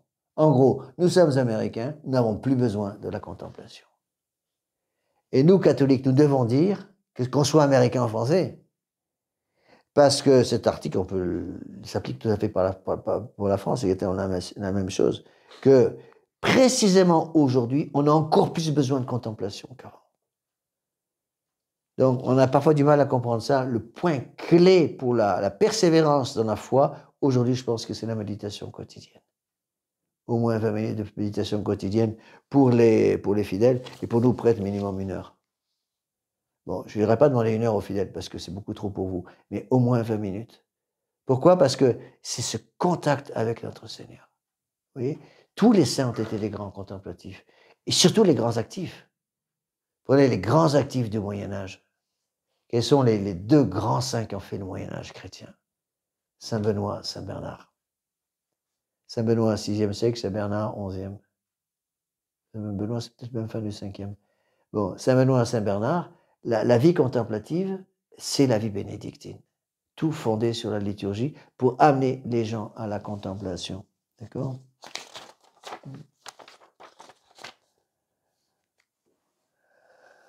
Alors, elle explique que cette contemplation n'est pas possible sans les dons du Saint-Esprit, de sagesse et de celui qui va avec le don de sagesse, c'est le don d'intelligence. Pourquoi? Les dons d'intelligence et de sagesse, c'est que les dons du Saint-Esprit travaillent en binôme, deux par deux. D'accord? Vous avez sagesse et intelligence, qui sont les deux premiers, et les dons du Saint-Esprit, les 7 dons du Saint-Esprit, c'est ce qu'on appelle la couronne de la charité. N'oubliez pas ça. La couronne de la charité, c'est donc une conséquence de la vertu de charité. La vertu de charité, c'est quoi? C'est l'état de grâce. Donc si je ne suis pas en état de grâce, j'ai pas la charité. Si j'ai pas la charité, j'ai pas la couronne de la charité, donc j'ai plus la sagesse. Pourquoi est-ce que vous croyez que le monde moderne pousse les gens à vivre dans le péché mortel jusqu'au cou? Il pousse les gens à vivre dans le péché mortel jusqu'au cou, parce que si les gens sont dans le péché mortel, il n'y a plus de sagesse, il n'y a plus de force, il n'y a plus de conseil, il n'y a plus de piété, il n'y a plus de crainte de Dieu. Tous les dons du Saint-Esprit vont sauter. Donc, il n'y a pas de vie active sans préparation pour la contemplation et qui va, à son tour, surnaturaliser la vie active. Donc, la vie active, plus une personne a une vie active, plus l'action, l'activisme, plus l'action, plus exactement, doit être contrebalancée par la contemplation. Donc, quelqu'un qui se lance dans la vie active sans la contemplation, pour équilibrer la vie active, va droit dans le mur. C'est exactement ce qui s'est passé, par exemple, avec les prêtres ouvriers sous Pie XI, à la fin du règne de Pie XI. Vous voyez? Et après, encore plus avec Jean XXIII et Vatican II. On voit très bien ça, vous voyez, là, le mépris de cette vie contemplative a ouvert les portes, parce que la vie active vit selon les sens. La vie contemplative vit selon la sagesse, l'amour du bon Dieu. Donc, si je suis un activiste, je vais chercher à jouir de la vie. Si au contraire, je suis un contemplatif, je comprends que ma jouissance n'est pas ici-bas, la jouissance c'est celle du ciel, qui prépare justement la jouissance d'ici-bas. Alors, je passe un peu sur beaucoup de choses qu'elle a écrites là, parce que j'ai pas le temps pour tout ça. On n'a malheureusement pas le temps de tout faire, mais ce que je voudrais insister sur la deuxième partie de son article. Elle essaie d'analyser les causes de ce manque de contemplation. Pourquoi les Américains ne sont pas contemplatifs? Pourquoi les Français actuels ont complètement perdu l'esprit de contemplation? Je vais me poser la question, quels sont ceux qui gardent un minimum de méditation tous les jours? Malheureusement, c'est un tout petit groupe. Moi, ça m'avait beaucoup frappé quand j'étais en Australie. J'avais, avec la grâce du bon Dieu, à Brisbane, un petit groupe d'une 30aine de personnes qui avaient fait l'exercice Saint-Ignace plusieurs fois avec moi. Je les réunissais tous les mois. Je les avais enrôlés dans le tiers-ordre de la Fraternité Saint-Pédis pour leur donner une espèce de vie religieuse adaptée au monde laïque dans lequel ils vivaient. Et une fois par mois, je les réunissais, je faisais une petite conférence le matin, on avait la messe, un sermon, petit sermon, une conférence, on disait le chapelet ensemble, on avait ensuite, on avait un repas en commun, tiré du sac, et après j'en faisais une conférence l'après-midi, en début d'après-midi, sur un sujet d'actualité, pour essayer de leur faire voir les choses actuelles dans l'esprit de notre Seigneur Jésus-Christ. Eh bien, ça m'a beaucoup frappé. Pratiquement tous ceux une des conditions, c'était la méditation tous les jours, parce que c'est Monseigneur Lefebvre qui l'avait exigé pour le tiers-ordre de Saint-Pédis. Il avait fait 2 exigences. Il a dit d'abord méditation tous les jours ou messe. Bon, c'est-à-dire que ceux qui pouvaient aller à la messe tous les jours, qui habitaient en ville, qui habitaient pas loin de la chapelle, venaient à la messe. C'était ou la messe tous les jours ou la méditation tous les jours. Et deuxième condition que Monseigneur Lefebvre, avec raison, avait instituée, pas de télévision. C'est pour ça que ça courait pas les gens se précipitaient pas pour Tillon pour entrer dans le tiers-ordre. Eh bien, j'avais réussi à réunir, avec la grâce du bon Dieu, une 30aine de gens comme ça, des jeunes adultes ou des pères de famille, des mères de famille. Et c'est extraordinaire parce que ces gens ont tous à peu près réussi à tenir le coup. Tenir le coup. Pourquoi? Parce qu'ils étaient protégés justement par cette vie de contemplation.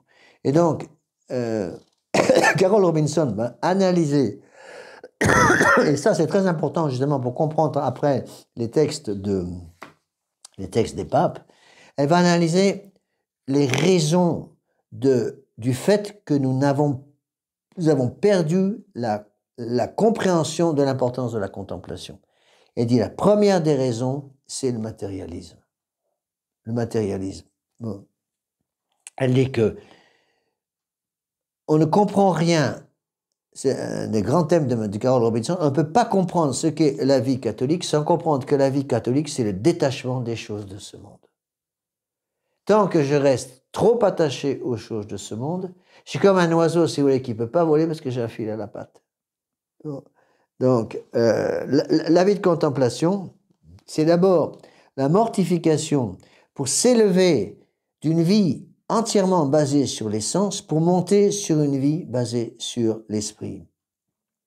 C'est-à-dire que la première condition pour avoir une vie contemplative, dit Carol Robinson, c'est d'arrêter d'aimer les choses de ce monde. D'arrêter d'aimer les choses de ce monde.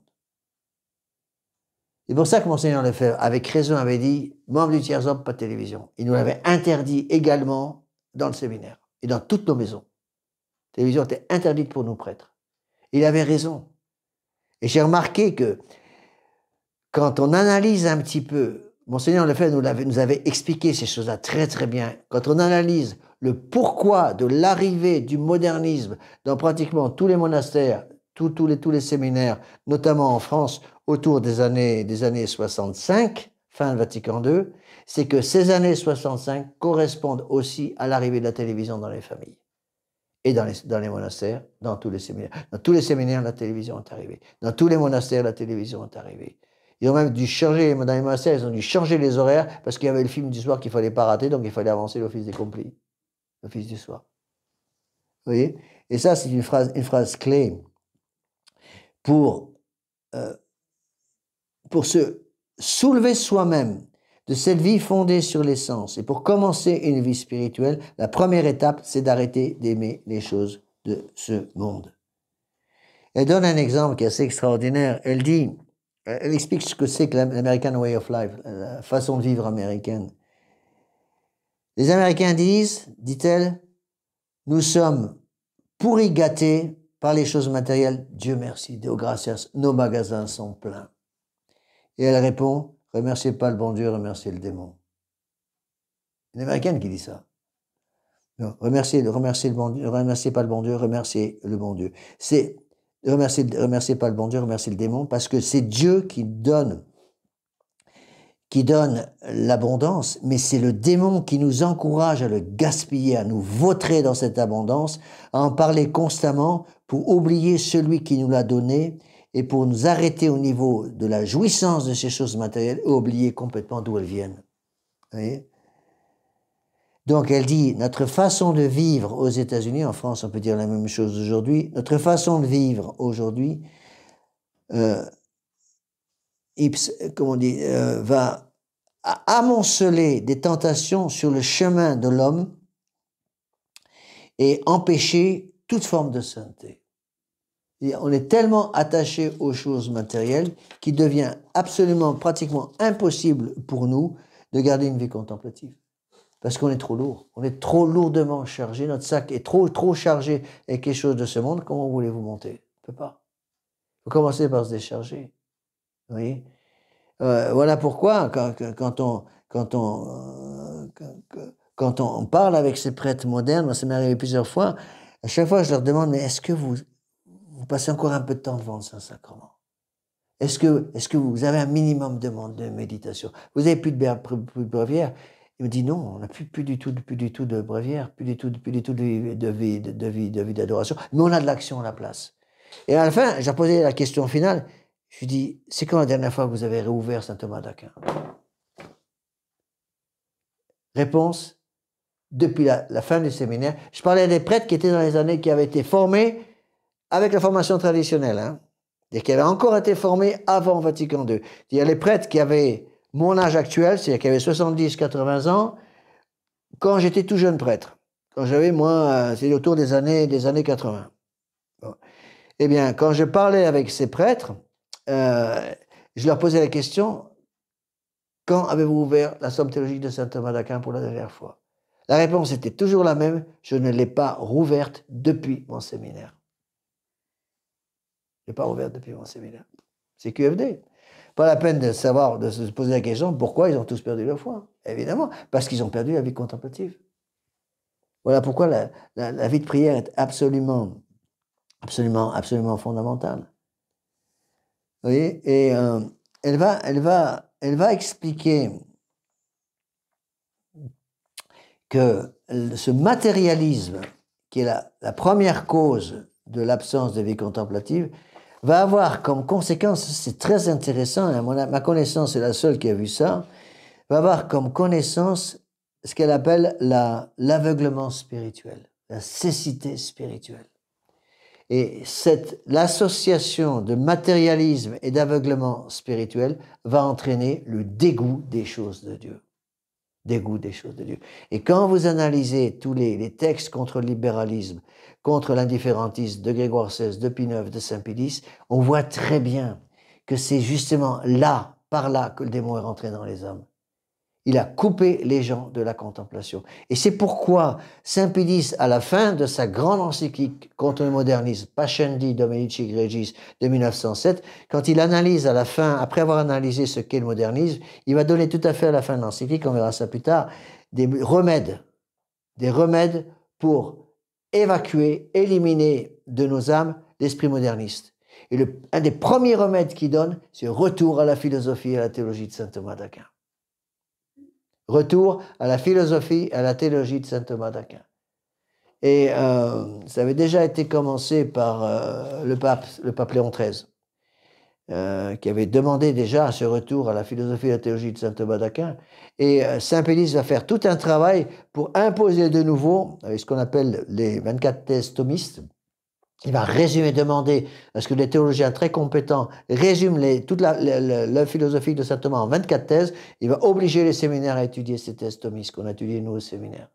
Vous voyez? Donc l'esprit de saint Thomas d'Aquin, c'est l'esprit de l'Église. C'est pour cela que saint Thomas d'Aquin est le philosophe officiel de l'Église catholique, le théologien officiel de l'Église catholique, à tel point qu'on peut dire que celui qui a l'esprit de saint Thomas d'Aquin est l'esprit de l'Église. Pourtant, saint Thomas d'Aquin, il est mort en 1274. Vous voyez? Et quand on essaie de comprendre, quand on analyse les textes de Saint-Pédis, les textes, tous ces grands textes de Léon XIII, de Grégoire XVI, de Pie IX, on dit mais comment est-ce qu'on a pu tomber aussi bas? La réponse, elle est là. On est tombé aussi bas parce qu'on a perdu, les prêtres modernes ont perdu l'amour de l'étude et l'amour de la prière. Donc le démon a travaillé comme un as, il faut voir ce qu'il est, il est très très doué. Hein. Le démon a poussé les prêtres à abandonner le bréviaire, abandonner la méditation, abandonner le rosaire, et surtout abandonner l'étude de saint Thomas d'Aquin. Plus le temps. On n'a plus le temps d'étudier saint Thomas d'Aquin, et à la place, les prêtres qui passaient du temps dans saint Thomas d'Aquin ont remplacé le temps qui passait à l'étude de la somme théologique de saint Thomas d'Aquin par la télévision. Alors, ça a été l'introduction à ce moment-là, autour des années 70. Vatican II se termine en 1965. À ce moment-là, qu'est-ce qui se passe? La télévision arrive avec l'Esprit du monde. La télévision, c'est les grandes nouvelles, les grandes chaînes, les petits potins mondains, tout l'esprit du monde qui se précipite dans les presbytères. Et avec ça sont arrivés également tous ces journaux qui vont introduire le modernisme dans l'esprit des prêtres. Je parle surtout de Témoignages chrétiens qui a fait un mal épouvantable, La vie catholique avec Gérard Houdin, Le Pèlerin Magazine, toutes ces revues-là qui sont toutes de la même époque. Ça date des années 1970. Ça a commencé à ces époques-là, juste après Vatican II. Et les prêtres au lieu d'étudier saint Thomas d'Aquin, ont commencé à lire ces choses-là, à écouter la télévision, c'est beaucoup plus facile. Et ils ont imposé ces lectures complètement modernistes, c'était l'esprit du Vatican II à plein flot, à tous les fidèles, en mettant tous ces magazines sur les tables de presse à la sortie des églises, et en littéralement poussant toutes les familles à s'abonner à ces revues. C'est comme ça que la revue La Vie catholique et maintenant La Vie, ou la revue Témoignage chrétien, surtout le Pèlerin, c'est pareil, sont introduits à l'intérieur des familles chrétiennes pour véhiculer de façon très intelligente, il faut avouer ce qui est, véhiculer toutes les idées modernes. Telle façon que personne n'y a vu quoi que ce soit, les gens n'ont pas vu le danger, ils n'ont pas vu le danger précisément parce que ils avaient perdu la vie contemplative. Vous voyez? Et Sainte, on va arrêter là, mademoiselle Carol Robinson donc, explique que ce matérialisme va entraîner une spiritual blindness, tu sais. Elle dit, c'est un aveuglement spirituel, c'est-à-dire nos yeux sont fermés. Évidemment, si nos yeux sont fermés, on ne voit plus rien. On ne peut plus rien voir. Voilà. Bon, je vais arrêter là, parce que ça fait 1h30 que je vous parle. Donc, prochain cours, si Dieu veut, mercredi prochain. Donc, les cours maintenant sont à 7h. Et donc, pour ceux qui me suivent sur Internet, en principe, ça sera sur Internet autour de 9h, 9h30, 10h, ça va dépendre de la collaboration d'Internet et du réseau ici, qui est un peu volatile, c'est moins qu'on puisse dire. Donc, si par hasard j'ai trop de problèmes pour mettre la méditation, la conférence sur Internet, souvent je la mets dès le lendemain matin, mais j'essaierai de la mettre ce soir. On va terminer par une prière. Au nom du Père et du Fils et du Saint-Esprit, ainsi soit-il. Je vous salue Marie, pleine de grâce. Le Seigneur est avec vous. Vous êtes bénie entre toutes les femmes. Et Jésus, le fruit de vos entrailles, est béni. Sainte Marie, Mère de Dieu, priez pour nous pauvres pécheurs, maintenant et à l'heure de notre mort, ainsi soit. Nos saints anges gardiens, Saint Pédis, Saint Joseph, Saint Thomas d'Aquin, au nom du Père et du Fils et du Saint-Esprit, ainsi soit-il. Je vais arrêter la caméra.